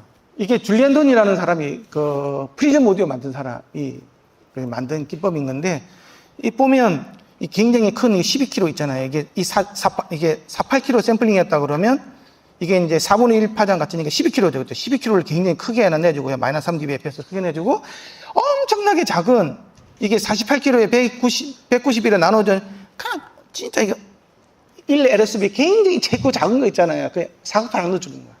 근데 이 사각판은 조금만 크던 열리면 있잖아요. 워낙 작은 거기 때문에 쑥쑥하게 바뀌는 거예요. 이렇게 더러움이 너무 취약한 파일을 넣어주는 거예요. 그렇게 넣어주고 나면 이렇게 두 개가 이렇게 하나는 허접한 기기고 이거는 이제 좋은 프리즘 사운드에서 만든 유명한 올페우스 덱이라는 거예요. 이렇게 나온 거죠. 그래서 이걸 재보면 이렇게 나오잖아요. 근데 얘 같은 게 나쁜 것 같은 게 이렇게 쭉 이렇게 막 깔리죠. 그래서 이걸 갖다가 인티그레이션 해가지고 분석해주는 기법이 있는데 스펙트럼 밀도로 보면 이렇게 막 차 있는 거예요. 그래서 여기 보면 51피코인데 얘는 935피코로 나오죠. 근데 굉장히 더러워지고 이런 성능들을 갖다가 다 볼 수, 이건 AS3 기반에서만 이렇게 하는 거예요. 비동기식에서는 이렇게 지금 측정하는 게 아니에요. 그래서 이런 측정을 하면, 우리가 들어서 뭐 이렇게 할 수도 있지만, 조사하면 다 나온다는 거지, 이게 다 알 수 있는 거예요. 얼마나 좋은지 나쁜지. 이해가시죠? 이렇게 해서 지터를 봐야 되는데, 이 지터가 왜 나빠지냐는 거야. 아까 나빠지는 것들은 지터 자체가 쓰레기거나, 케이블이 더럽거나, 전원이 시원찮거나, 예, 이제 그 세 가지 요인에 의해서 이렇게 만들어지는 거예요. 이해가십니까? 그 지터가 그런 거예요. 그래서 디지털 오디오도 소리가 나빠질 수 있다. 뭐 때문에 나빠지냐?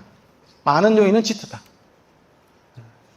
그 다음에는 아날로그 자체 때문에 그런 것도 있어요. 왜냐 그러면 사실 디지털 기기도 결국은 아날로그잖아요. 다 전기 먹어가지고 나오는 거기 때문에 맨 마지막에 노이즈가 더해지면 결국은 그 디지털 신호가 다시 나중에 DAC에 통해서 아날로그로 컨버팅이 될 거잖아요. 그렇죠? 그 아날로그인데 외부에서 밑에 있는 그 노이즈 있는 것들이 같이 더해져서 나올 거잖아요. 그렇죠? 그렇게 하면 아날로그적으로 나오는 거죠. 그런 것도 있고 디지털적으로 신호 자체가 이렇게 더해져서 나오는 것도 있고 나중에 실제 들어서 판단하는 것들은 그게 다 짬뽕이 돼서 들리는 거지. 이 아날로그 파트에서 문제가 생긴 건지 디지털 신호 파트에서 생긴 건지 사실 알 수는 없지만 어쨌든 아주 분리해서 볼 수가 있는 거예요. 그래서 이제 디지털 오디오 측정하는 걸 한번 들어가 볼게요. 처음에 TDR이라는 게 있습니다. 타임 도메인 리플렉트 매트릭이라는 게 있어요. 이게 이제 뭐냐고 하면 뭐 이런 장비가 있어요. 이게 이제 펄스파를 빡 보낼 수도 임펄스를 보낼 수도 있어요. 엄청난 빠른 있잖아요. 뭐 피코 세컨드 이 정도 되다가 펄스파를 딱 보내는 거예요. 그럼 이게 펄스파 파파팍 갔다가 선이 끝나고 나면 튕겨 나오니까 파파팍 이렇게 돌아오겠죠, 그렇죠? 이 각각의 돌아오면 각각의 지점별로 있잖아요. 각각의 지점별로의 임피던스가 다 보여요. 이게 지금 아마 이거 USB 되는 건데 90ohm이 나와야 되거든요. 그래서 90ohm에서 보면 USB 같다 면 이 안에 마진 내 들어와야 정상적으로 동작한다는 이 마진 폭이 있습니다. 이렇게 마진 폭이 있는데 이 안에 잘 들어오죠. 그리고 굉장히 이거 USB 아무 문제 없는 거예요. 그리고 여기서 약간 이상 있는 것들은 이 지점에 가보면 특히 뭐 케이블이 뭐가 문제가 있나 약간 끊겨 꺼내는 거 다 알 수 있어요. 알 수 있다고. 이게 재는 게 TDR이라는 거예요. 시간 축에서 보는 거. 이걸 주파 축에서 보는 게 이제 벡터 네트워크 어널라이저라는 장비가 있어요. 이거는 이제 두 개 VNA를 에펙트를 해가지고 TDR로 볼 수도 있고 다 이렇게 서로 주파수 도메인, 3도메인 다 볼 수 있어요. 어쨌든 이런 것들이 있어요. 그래서 위치별로의 임피던스니까 순시 임피던스를 볼 수 있는 거예요.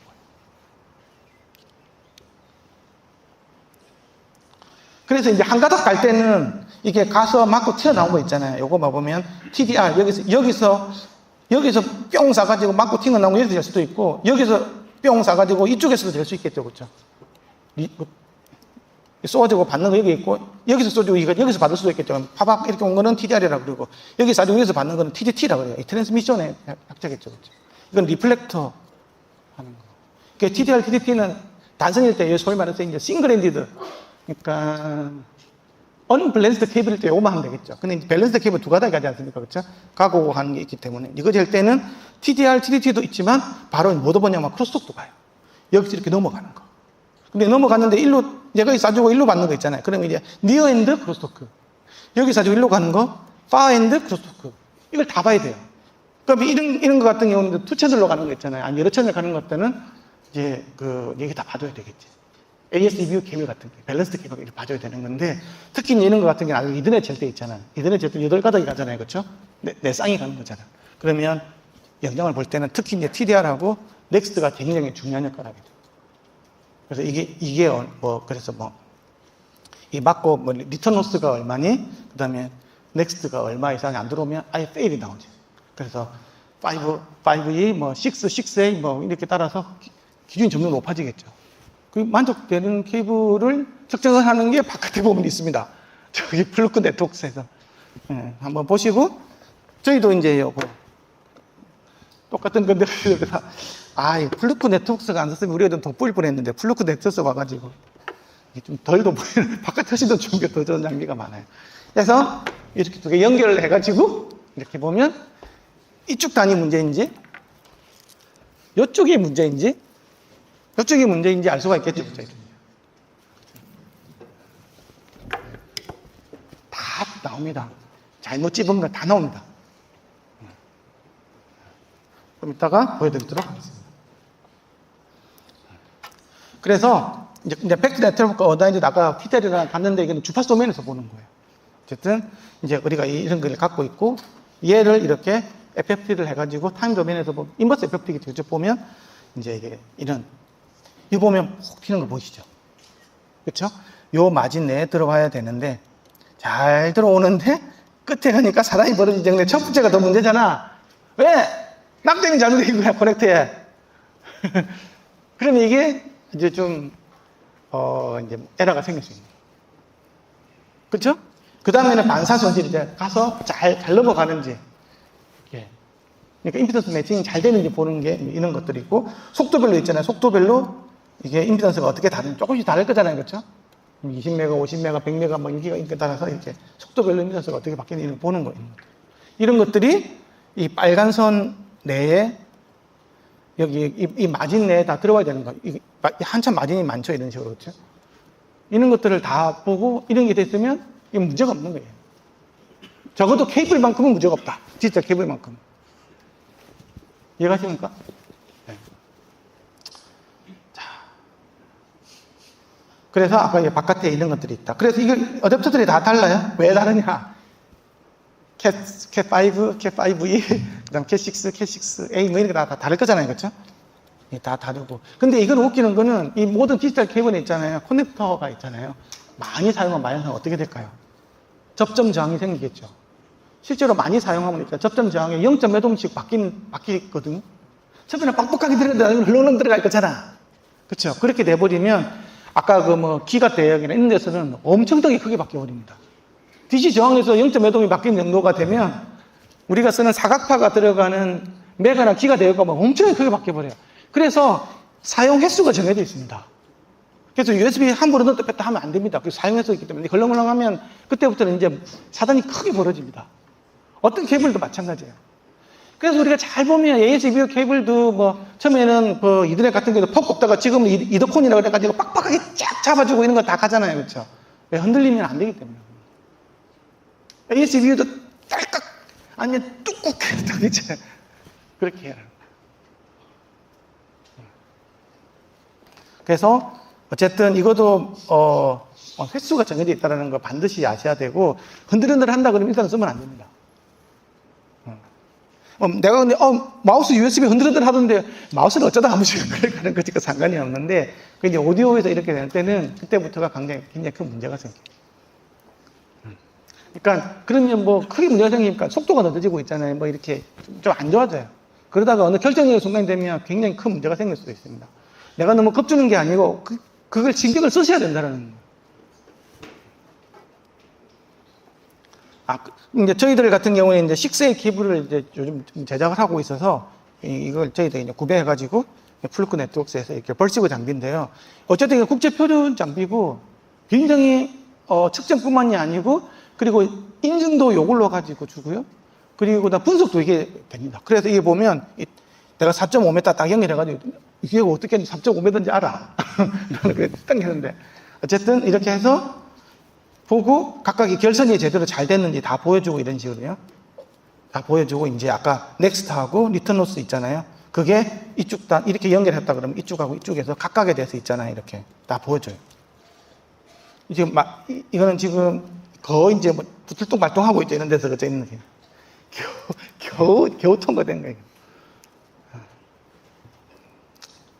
이런 것들을 다 보여줍니다.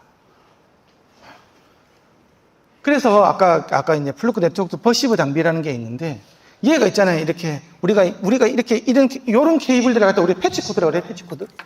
그렇죠?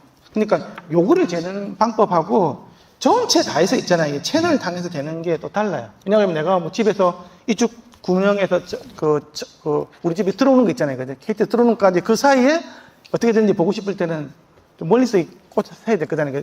한 개는 내가 여기서 재고 한 개는 우리 집에 이제 KT 들어오는 데서 꽂아놓고 재야 될 거잖아요. 그렇죠? 그런 거 될 때는 채널 테스트 때 그때는 좀 여러 개 거치는 것들이 되게 많을 거잖아요. 되는 거 패널들이 많고 그렇죠? 이때 때는 좀 느슨할 거잖아요. 기준이 그렇죠? 이게 제일 패치 코드가 제일 세겠죠. 저는 기름 케이블 다 우리 꼽는 거 있잖아요. 우리가 일반적으로 쓰는 케이블은 다 패치 케이블이라고 보면 돼요. 이거는 굉장히 세고 느슨한 데 있잖아요. 그래서 이게 패치의 기준하고 이게 채널의 기준은 많이 다릅니다. 근데 이렇게 케이블을 갖다가 테스트해서 이렇게 공개를 하는 회사들이 간혹 있습니다. 우리 회사는 그래서 측정해가지고 플루크 네트워크 장비해서 아주 문제 없습니다. 이렇게 했는데 이거를 채널로 측정을 기준을 해가지고 통과됐다고 해가지고 패치 코드에다 파는 사람 나쁜 사람들이 있어요. 그걸 잘 봐야 된다. 그래서 딱 확대를 해가지고 이게 패치 코드인지 아니면 채널인지 그걸 잘 보시고 어쨌든 이런 게 있다라는 거 알고요. 그래서 뭐 과학을 빙자한 사기도 있다. 뭐 이런 것도 있습니다. 그래서 이제 ASBU부터 보도록 하겠습니다. ASBU는 아까 115mm라고 그랬죠. 플러스 마이너스 20%예요. 그래서 88옴부터 132옴까지. 이렇게 되면 100m 정도까지 우리가 통행할 수 있는 거예요. 100m. 디지털이 완전 무관해서 미스터고 100m 나왔겠지. 한 1000m, 뭐 2000m 나왔겠지. 근데 사람이 그렇지가 않은 거예요, 이게 진짜 105mm, 115mm 딱 맞았으면 100m 더 늘어날 수도 있겠죠. 그런데 요 정도 되는 범위 내에 들어오면 한 100m 정도까지 넣는 통신이 가능하다는 얘기예요. 그래서 이게 나오고, 실드 사양도 피논 프로그램 때문에 AS 48에서 정해 딱 돼가지고 있고요. 여기서 1번 피는 반드시 샤시 접지로 해라. 신호 접지가 절대 연결하면 안 된다. 뭐 이런 것들도 다 정해져 있어요. 이 커넥터의 사양도 딱 정해져가 있고. 케이블 사양, 커넥터 사양, 실드를 어떻게 연결하나 다 정해져 있습니다. 국제표준. ASB 케이블. 이거 아무것도 아닌 것 같아도 우리가 여기서 뭐냐, 뉴트릭 사고, 벨덴 사고, 뭐 이렇게 해가지고 납득을 막 하지만 아무리 좋은 걸 사더라도 있잖아. 이게 내가 이제 손기술이 들어가줘야 돼. 이렇게 있는 거예요. 자, 이거는 저희가 한번 만들어 봤어요. 자체 제작 케이블이에요. 뉴트릭하고 벨덴을 사용했는데 깨끗하게 이렇게 나오죠. 그렇죠? 이 마진도 굉장히 크고 이런 게 있어요. 그냥 만들어 본 거야. 이거 개닥질 해가지고 한 2년 만에 이거 알게 된 거. 이렇게 하면 되겠구나. 이게 스위치크래프트에다가 벨덴 케이블이에요. 개판이죠. 특히 여기 이 부분. 이게 굉장히 길어. 이런 것들도 있습니다. 제가 이 케이블을 장비회사에서 줘가지고 샀는데 하도 이상하게 좀 이상한 거예요. 이게 쓰다 할 때마다 좀. 그래서 보니까 이런. 다음. 세 번째. 이것도 또 뉴트릭이다. 벨덴이 되게 좋은 거예요. 이건 전혀 디지털이라고 이야기했는데 실제로 아날로그 케이블이었어. 디지털이래. 이런 거는 이제 굉장히 이제 뭐 딱 봐도 문제가 생기겠죠. 이런 것들도 있고. 이게 안 맞으니까 이런 게 다 엉망으로 나옵니다. 다음이 BNC예요. BNC는 75옴이고 했잖아. 플러스 한 3옴이죠. 굉장히 타이트하게 갈려야 할 동축 방식이기 때문에. 그래서 이걸 굉장히 정확하고 멀리 보낼 수 있고 대역폭도 길이도 굉장히 길겠죠. 그렇죠? 막 1km까지 보낼 수 있는 막 이제 그런 거 얘기하는 거예요. 왜? 이렇게 타이트하게 갈려주니까 그런 거예요. 자, 그래서 한번 보겠습니다. 또 저희가 만들어 봤어요. 쫙 이렇게 해가지고. 이 좁은 기준을 남자를 만족시키는 거예요. 여기 있고 먹이는 거 있어요. 그죠? 통신 자행어가 굉장히 많이 유발됐어요. 될 때도 있고 안 될 때도 있고. 그 다음에는 SPDIF입니다. SPDIF는 소비자 기준이잖아요. 그렇죠? 그래서 이거는 굉장히 넓어. 그렇죠? 이거 RCA 단자를 이용해가지고. 그렇죠? 그래서 이거 보면 저희들이 만들어 봤어요. 그 기준이면 거의 맞춰져. 이 간격이 굉장히 넓죠? 이거는 굉장히 짧게, 뭐 10m도 못 쓸 거야, 아마. 그죠? 굉장히 짧게 쓰라고 만드는 건데. 어쨌든, 이제, 했지만, 이제, 여기서 이제 말해주고 싶은 게, 납땜 방식이 있고 압착 방식이 있어요. 뭐가 더 좋냐는 거예요. 압착이 훨씬 더 좋습니다. 납땜보다는. 왜냐면 납땜 양이 있잖아요. 따라서 아까 두 사이 간격이 바뀌겠죠. 그렇죠? 납땜을 조금 더 해주냐 그러면 실드하고 이 사이 간격도 막 바뀔 거잖아요. 그렇죠? 근데 압착은 딱 눌러주면 되기 때문에 훨씬 더 깔끔하게 나와요. 그래서 내가 만약에 그 SPDIP라 이런데 만약에 이런 계통을 해가지고 언밸런스드 케이블을 할 때는 압착을 가능하다면 압착을 쓰는 것도 굉장히 좋아요.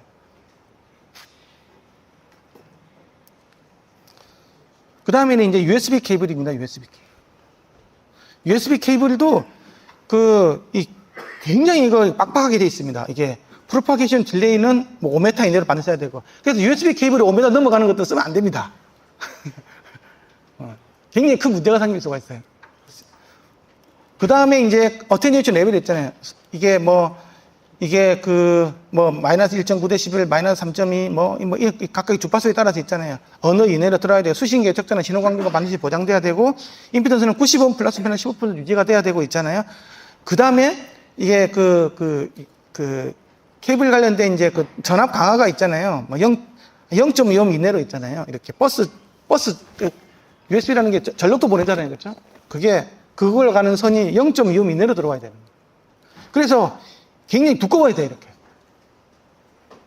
그래서 내가 이게 두께에 따라서 있잖아요. 이 정확값이 나오는데, 어쨌든, 이게 디플 D- 같은 경우는 28 AWG 보다 두꺼워야 되고, 그라운드하고 버스 같은 경우에는 20에서 28 AWG보다 더 두꺼워야 된다고 이렇게 국제 표준에서 이렇게 해놨다는 거지. 그 이내에 들어와줘야 정확한 성능이 나올 수가 있는 거예요. 그래서 USB 케이블은 생각보다 두꺼워야 됩니다. 지금 USB 케이블 굉장히 얇지 않습니까? 그래서 저희들이 이제 만들고, 어쨌든 지금, 이거는 저희가 만든 게 아니라 미디 가게에서 이거 지금 이제 판매하고 있을 거예요. 이거 같은 경우에는 이게 3m입니다. 실제로는 이 3m 굉장히 만족하기 힘듭니다. 근데 거의 대부분에다 맞춰놨죠. 그리고 요 사이 마진도 이렇게 남고요. 그래서 이게 26하고 16 AWG 해가지고 있잖아요. 데이터선 전력선이 이렇게 굉장히 두껍게 돼가지고, 이렇게, 나름대로 좀 약간은 플렉시블하게 쓸 수 있어요. 근데 꺾어 쓰면 안 되겠죠. 이게 중국에서 나온 3m 케이블인데, 이건 뭐죠, 이거는? 이렇게 가 있죠. 이미 삽입 소지도 넘어가 버리고. 저가형 5m 케이블인데, 이렇게 돼 있습니다. 여기도 이미 넘어가 버렸죠. 마진도 없고. 굉장히 짧은 건데도 있잖아요. 이게 막 엉망이겠습니다. 이거 사면 주는 게 이런 게 있어요. 짧은 기내에도 불구하고 통신장애가 굉장히 많이 생깁니다. 그래서 저도 옛날에 내가 OMP를 샀어요. 요런 걸 가지고 이제 연결했단 말이죠. 계속 이렇게 하다가 저희들 측정을 많이 하기 때문에 위에다 피 끊기고, 그러면 다시 컴퓨터 다시 부팅시키고 이짓을 했단 말이지. 근데 알고 보니까 케이블을 바꾸니까 되더라는 거지. 그리고 PC에 있는 거 있잖아요. PC 같은 거 보면 USB 포트가 앞 전면에도 있고 마더보드 뒷면에 있지 않습니까? 앞에는 절대 쓰면 안 됩니다. 뒷면으로 바로 마더보드에는 직접이라는 표시는 좋아요. 그보다 더 좋은 방법은 뭐냐? 그러면 내가 많이 넣었다 뺐다 하면 나중에 헐거워질 거잖아요. 그러면 내가 컴퓨터를 버려야 될 거잖아. 그러면 USB 있잖아요. 허브를 쓰는 거, 허브는 거기서 넣었다 뺐다 하면 되는 거니까. 허브에서 이제 무전원 말고 유전원 있잖아요. 하면 이제 내가 좀 더 신호를 좀 더 뻥튀기 시켜가지고, 그러니까 유전원 허브를 써가지고 거기다가 넣었다 뺐다 하다가 허브 버리고 또 사가지고 또 넣었다 뺐다 하면 되겠죠. 노트북도 그렇게 해야 돼요. 내가 노트북으로 쓰고 싶으면 매일 넣었다 뺐다 이렇게 OMP 이렇게 쓰면 안 된다는 거죠.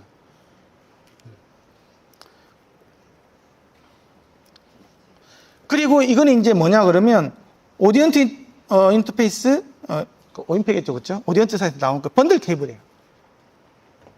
근데 이 케이블 같은 경우에는 왜 이렇게 구불덩구불덩하죠? 이 꺾인 거 보이죠? 여기 이렇게 꺾인 거. 그거 따라서 이렇게 임선을 왔다 갔다 하고 있는 거죠. 딱 봐도 한 번, 두 번, 세 번, 네 번 꺾인 데 할 수 있을 정도로 딱 나오잖아요. 이렇게 쓰면 안 된다는 건 나는 이렇게 해가지고 케이블 타이를 딱 묶어가지고 주주주쭉 당겨서 쓰면 안 된다는 얘기를. 그래서 이런 케이블 같은 경우에는 1m 이하에 쓰면 가는 거예요. 왜? 너무 얇기 때문에. 그래서 좀 긴 거 주지. 이게 박하네, 이것들. 긴 거 주면 두꺼운 거 줘야 돼. 자, USB 케이블 넘어갔고요. 그 다음에 이더넷 케이블이에요. 사실 이거, 각각의 하나의 케이블에 대해서 표준도 엄청 이야기할 이야기도 많고, 그런 게 되게 많은데, 그 이야기하면 안 되겠죠. 이제, 우리는 시간이 이제 한 10분밖에 안 남았어요. 그 다음에 이제 이더넷 케이블이에요. 이거는 아예 이렇게 유럽 이주 했지만, UN에서도 표준을 정해놨어요. 왜? 국가 기관망이잖아요, 이더넷. 굉장히 빡빡합니다. 그러니까 플루크 네트워크 사업자는 장비가 있는 거예요. 빡빡하게 관리를 해야 되니까. 요즘에는 전원까지 보내죠. 그래서 굉장히 여기까지 표기까지도 이렇게 봐야 된다는 거죠. 좀 이따가 저기 나가서 한번 보십시오. 쉬는 시간에. 데모 잘 부탁드리겠습니다. 우리가 저 장비를 살 때 좀 싸게 주셔가지고 그때 고마워서. 우리 서로 뭐 돕고 살아야 되는 거니까. 그러니까 이더넷이 있는데요. 지금 이게 웨이브 제 1부분이에요. 이 보면 이제 에러가 뜨잖아요. 그죠? 그죠? 지금 에러가 뭐 44밖에 없으니까, 이 보니까 뭐, 얼마입니까? 6천 얼마입니까? 6,164. 이제 뭐, 등골에서 땀이 졸졸 나오고 있죠. 끊길 수도 있겠지, 이제 공연하다가. 그러면 문제가 생깁니다. 그러니까 지금은 이게 보여주니까 사람들이 믿지. 옛날에는 누가 믿었겠어요? 디지털은 완벽해. 아무 문제 없어. 야, 공연 가자! 이렇게 했으면 이제 나중에 뭐 생기고 나면 이제 골치 아픈 일이 생겼겠죠. 지금은 이제, 그래서 제가 그 디지털 오디오 케이블하고 케이블에서 강의를 나가면 제일 열심히 듣는 분이 PA하고 SR업자예요. 왜? 자기가 너무 많이 느꼈으니까. 다 직접 만들고, 막 케이블 여러 종류, USB 케이블 여러 종류가 ASUV 막 다 만들고, 엄청나게 많이 있는 경험을 많이 했기 때문에 있잖아요. 그런데 여기에 대해서 디지털의 이 케이블에 대해서 뭐 아무 문제 없어 이야기하는 사람은 녹음실에 있는 사람들, 녹음실에서 있는 사람들, 뭐 케이블 다 똑같지 뭐 이렇게 이야기를 해요. 아주 찌릿찌릿한 그런 아주 등골 있는 이런 것들을 한 번도 경험을 안 해봤으니까 모르는 거예요, 그거를.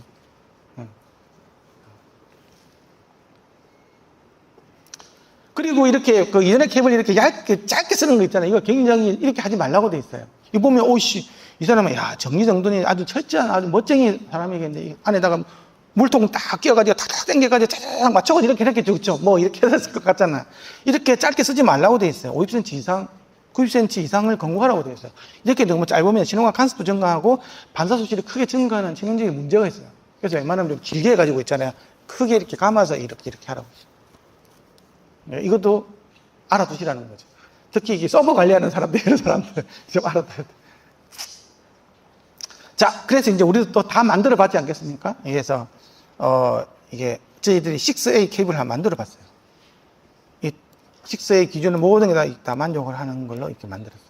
리터너스, 그 다음에 크로스토크까지 다. 네. 요거 있는 거. 만들어 봤고요.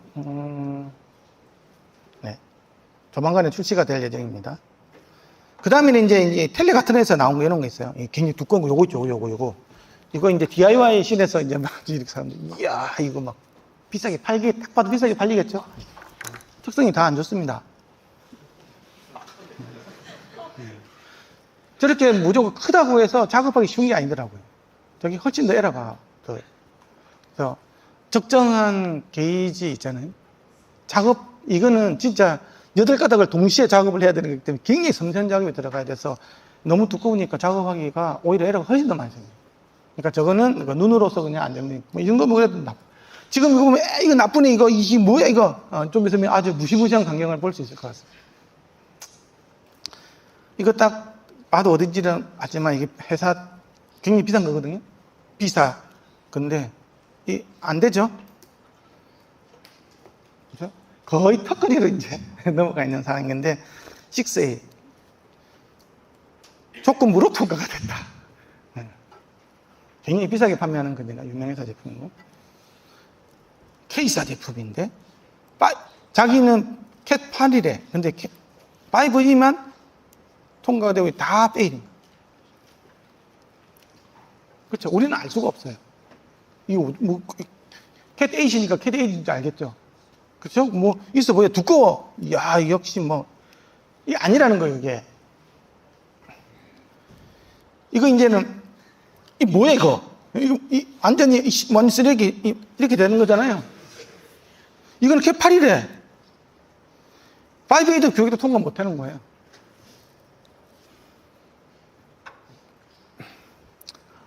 역시 이제 우리 회사 1층에 가보면 전파상에서 산 거예요. N사. 이거 케이블 샀어. 이 뭡니까, 이거는? 그렇지. 어쩌라고. 마트에서 사면 이런 일이 생긴다. 공용기 번들. 이거 진짜 어쩌라고, 이거는. 그러면 이걸 쓰면 어떻게 될까요? 속도가 확 작아되겠죠. 내가 공용기의 속도가 확 작아되는 거니까 이런 것 때문입니다. 그런데 아까 이제 이거 플러스 아까 이렇게 벽에서 뜯은 거 봤죠? 선이 이렇게 나오고 이런 거 있으면 이제 내가 500메가 기가 때까지 들어오면 뭐야? 그게 다 까먹어버리는데. 그런 일이 벌어진다. 이런 걸로 해가지고 만약에 공연장에 가가지고 역시 단테야! 그러면서 막 이제 큰일 나는 거죠. 그렇게 일이 벌어질 수가 있다. 그래서 결론. 시간 딱 맞췄어. 디지털 케이블이 있잖아요. 어쨌든 임피던스 매칭이 굉장히 중요해요. 근데 이 임피던스 매칭이라는 게 지점별로 다 맞아야 됩니다. 그래서 제일 중요한 것들은 어디냐? 커넥터부터 저쪽 케이블, 저쪽 커넥터 끝까지가 다 맞아야 됩니다. 그리고 실드도 잘 돼 있어야 돼요. 그리고 오디오 디지털 오디오 케이블은 실시간 전송이 중요하기 때문에 성능이 매우 중요해요. 아무 데나 이렇게 쓰면 되는 게 아니라는 거예요. 쿠팡이죠. 그럼 사가지고 쓰면 안 된다는 거예요, 이게 이렇게 쓰면. 그리고 디지털 케이블 특성이 나쁠 경우 전송 속도가 저하되고, 고주파수 음질이 저하되고, 이미징이 흐려지고, 그리고 저주파수에 대한 힘이 약간 좀 모자라고 막 얘네들이 생긴대요. 그러다가 이제 더 넘어가면 간헐적으로 틱틱 뛰는데, 근데 다이나믹한 음속에서 틱이 잘 들릴까요? 잘 안 들린다고. 그런데 이미 나는 케이블이 더러워가지고 5인페에 들어가는 USB 케이블이 더러워서 이미 그렇게 녹음돼버리면 이미 끝나버린 거예요. 내가 세션맨들 비싸게 해가지고 녹음해봤자 이미 다 끝나버린다는 거지.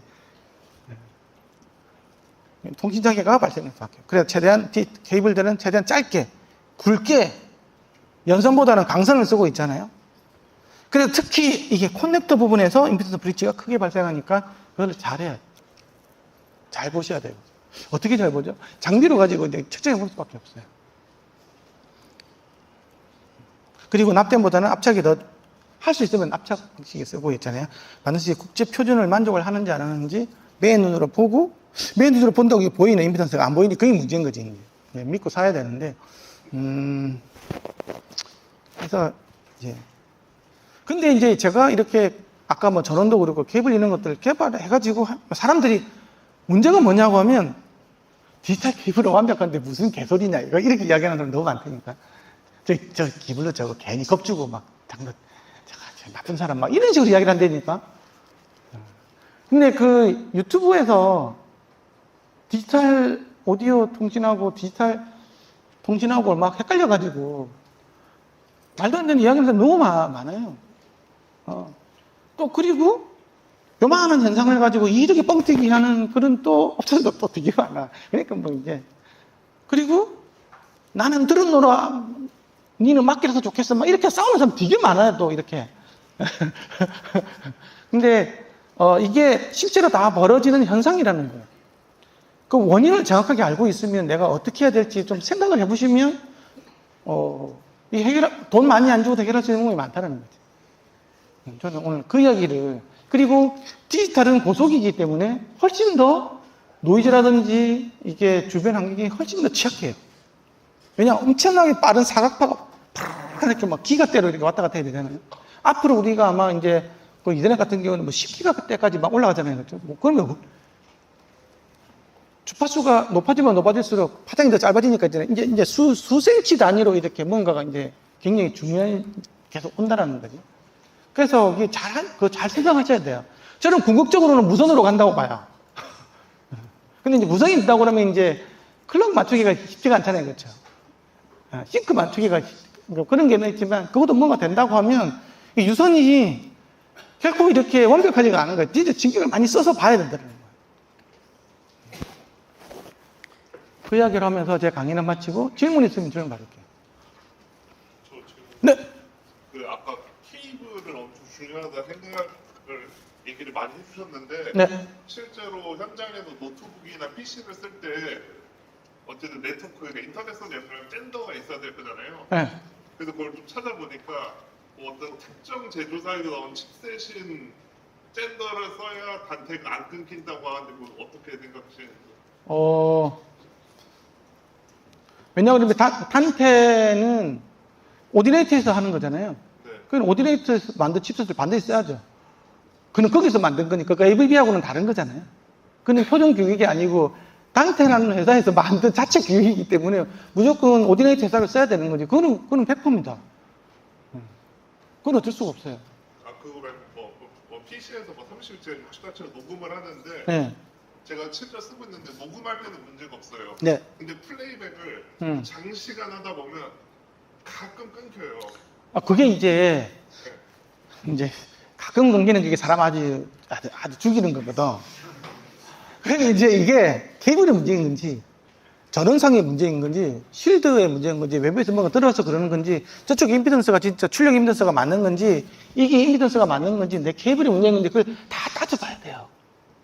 그럼 뭐 USB로 된 그 인터넷 연결한 잭은 뭐 크게 아니죠. 거의 다 제일 취약한 부분이 두 가지가 만나는 부분이 제일 취약해요. 커넥터 부분이 제일 취약하다고.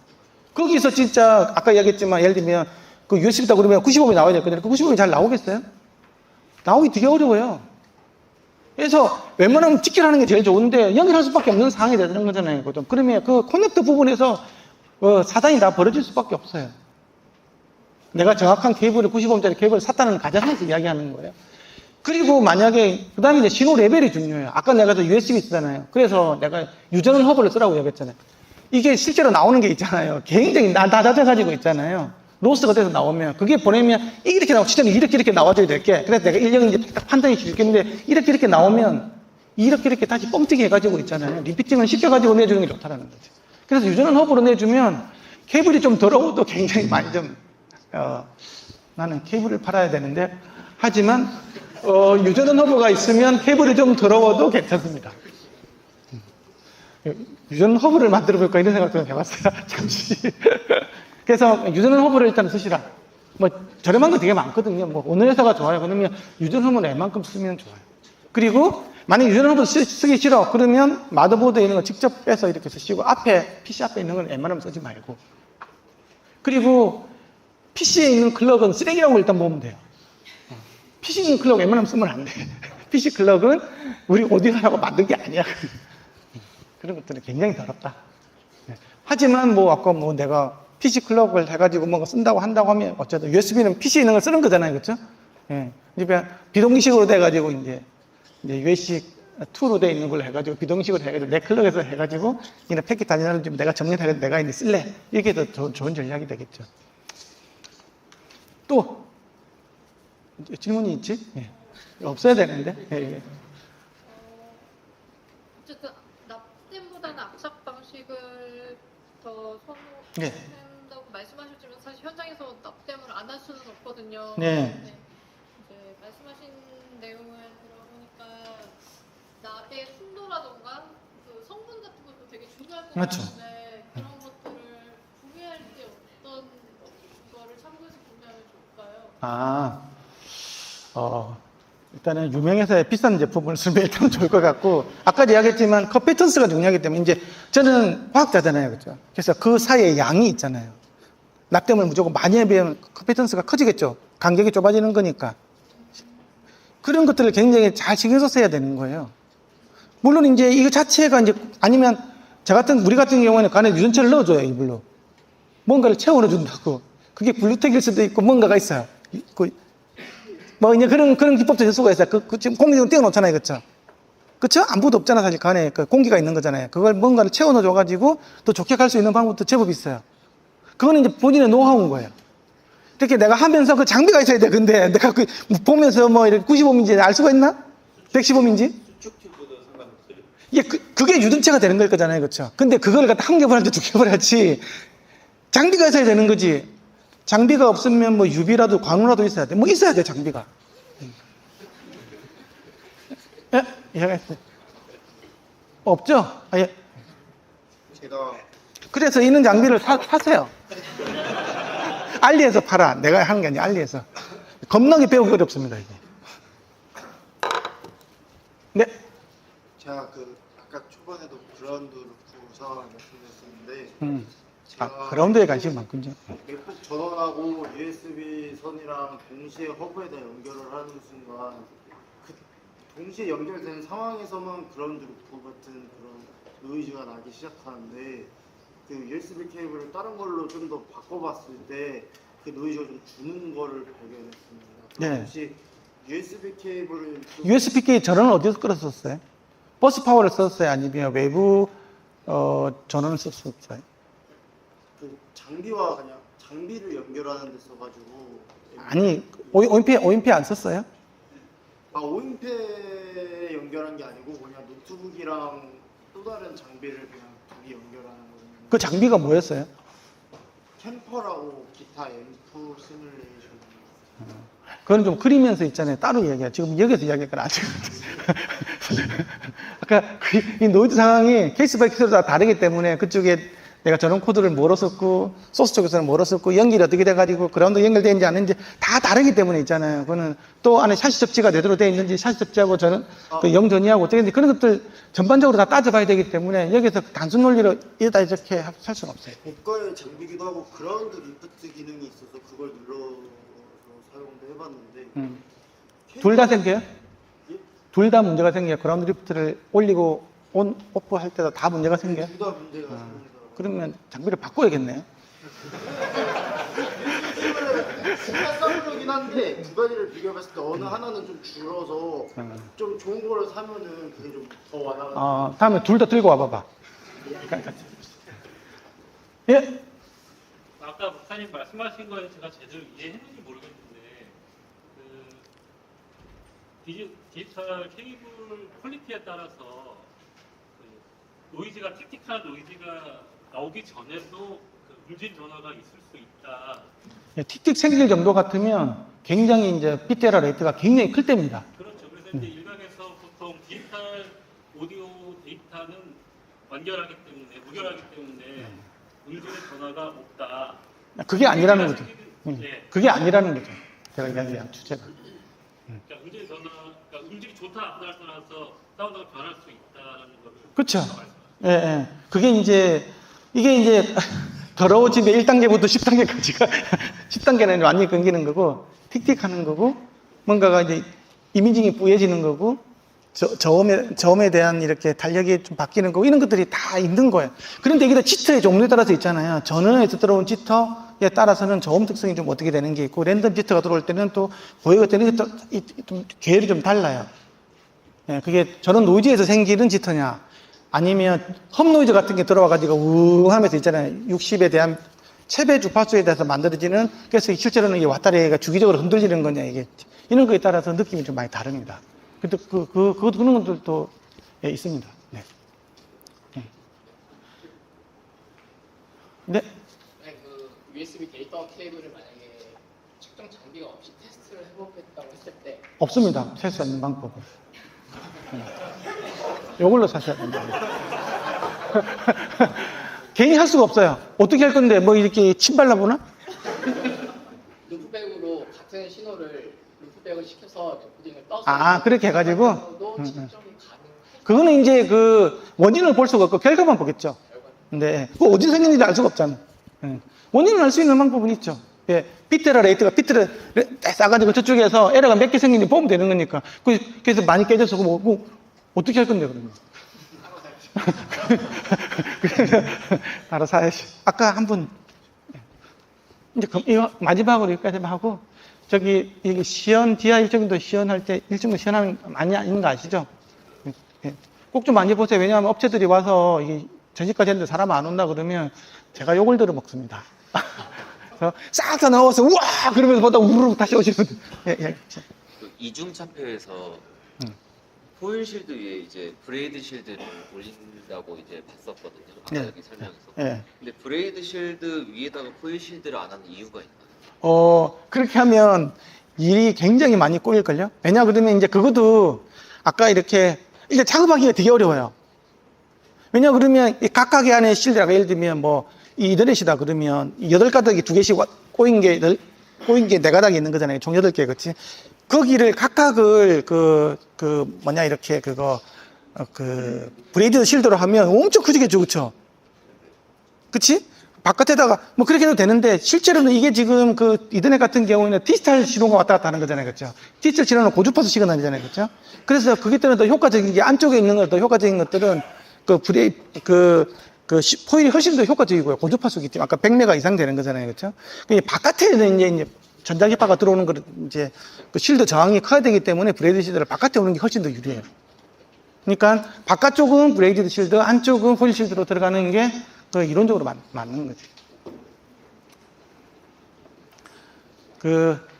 이상으로 마치겠습니다. 수고하셨습니다.